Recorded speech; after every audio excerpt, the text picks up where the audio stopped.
Good morning, everyone. I've missed all of you.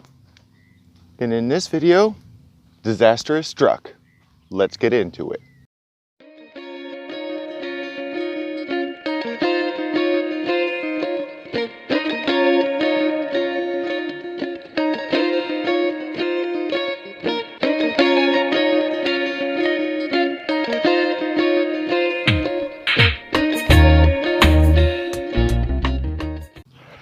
So right now, as you can see, I'm all clean shaven, wearing different clothes. About 8 days ago or so, I met up with my friends. They came and picked me up in Neenach. Said goodbye to everybody at Hiker Town. Really gonna miss those folks. They were definitely some decent people and took me in and took care of me and stuff, and thank all of you for that. But right now I am in Early Mart in the middle of a giant almond field, and we're getting ready to head back to Oregon. I'm gonna have to be pulling myself off trail. The problem I've run into is several. Definitely made a whole series of rookie mistakes, and it bit me in the butt. So I'm gonna get into the biggest one right off the bat. Was my food resupply plan. Sucked. The whole situation is I liken it to, you can read about something, like let's say you're swapping out an engine in a car.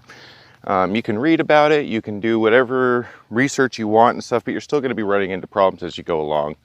So my whole resupply strategy was to bring a bunch of money with me and just buy it in stores as I'm going along. Well, in combination with a couple other issues, buying all your food at like 7-Eleven for a week is super expensive, especially when those stores are right off trail and they know what you're doing. It was costing me upwards of $170 for like 4 days worth of food, and we're not talking fancy food either. We're talking ramen and Spam. So that really just sort of bit me in the butt. That was the biggest one, but there was a whole slew of other little rookie issues that I made.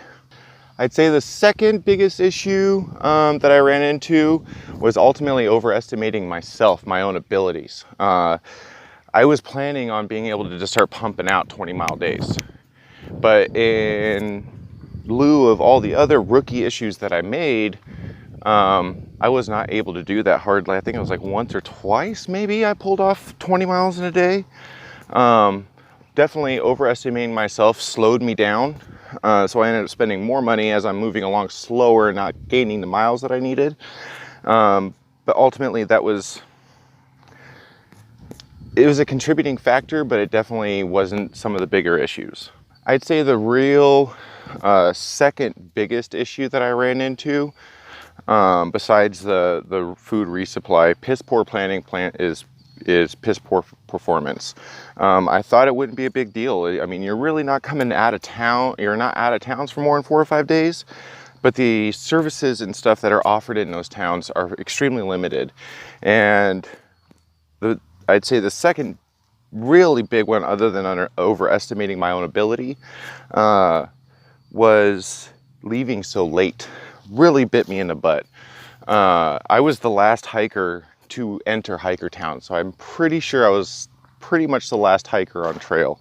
The people that I had passed and had been hiking with all opted out and left.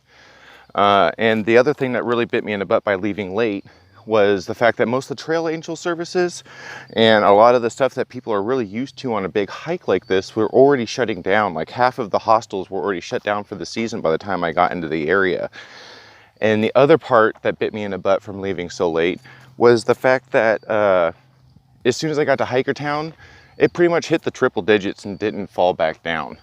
Along with all the water, consistently as I was moving along, all the water continued drying up. So like more and more of the streams that I was counting on were drying up. And the only reason a lot of those streams were there in the first place was because of the fact that it had been so wet this year.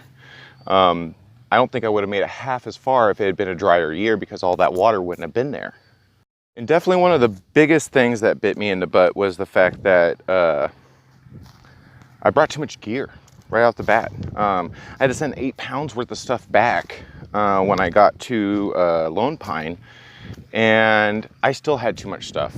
I'm definitely going to be playing a lot different next year.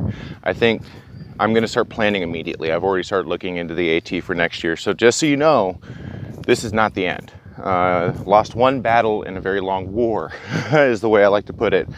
This is going to continue to go on. So my plan from here on out is I'm going to go do the AT. I'm going to stick with my original plan. I'm going to do the AT next year. The year after that, I'm going to do the CDT, and we're going to have to come back the following year after the CDT to complete the Pacific Crest Trail. I'll just start at Hikertown and start moving forward.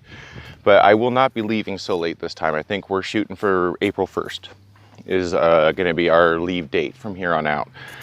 Give myself plenty of leeway to be able to make my way. And I'm also going to be doing a really extensive package resupply.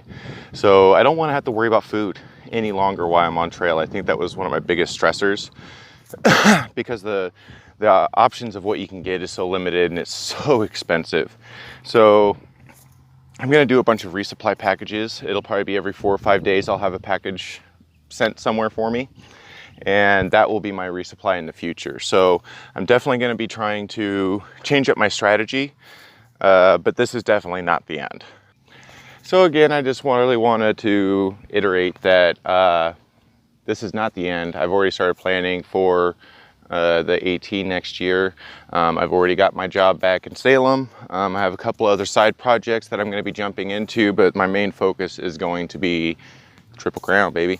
So we're heading back from California today. It should be like 12, 13-hour drive back into Oregon.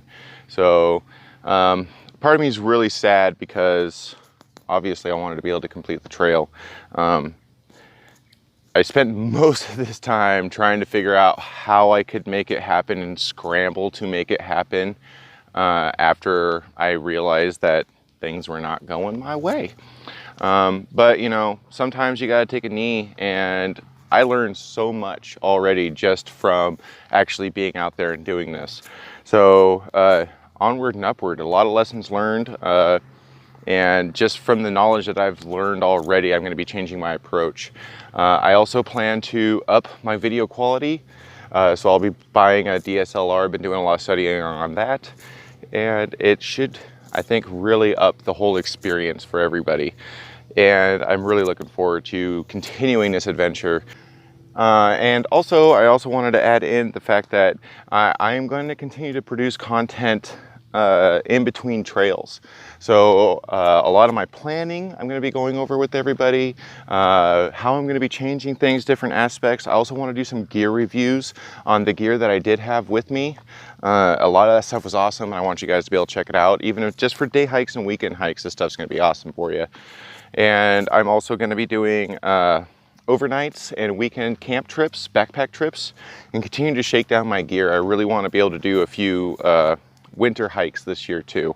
So we'll get some winter hiking, winter camping in there. So definitely still going to be making videos. I'm addicted to this now. I love it. It's definitely something I'm getting a lot of fulfillment out of, and I hope that everybody else is enjoying them as much as I am. Man, I can't even name the number of lessons I learned on this trip, and I'm so happy I did it. Definitely helped me grow as a person, grow as a creator, and really just open my eyes to a bunch of different stuff that I could be doing, and just the potential of everything that's going on. So I'm gonna be shooting for weekly videos. So I'll be going back down to weekly. It'll be Thursdays at 3:30 will be my release dates. And man, I look forward to this journey. Stay amazing, everybody.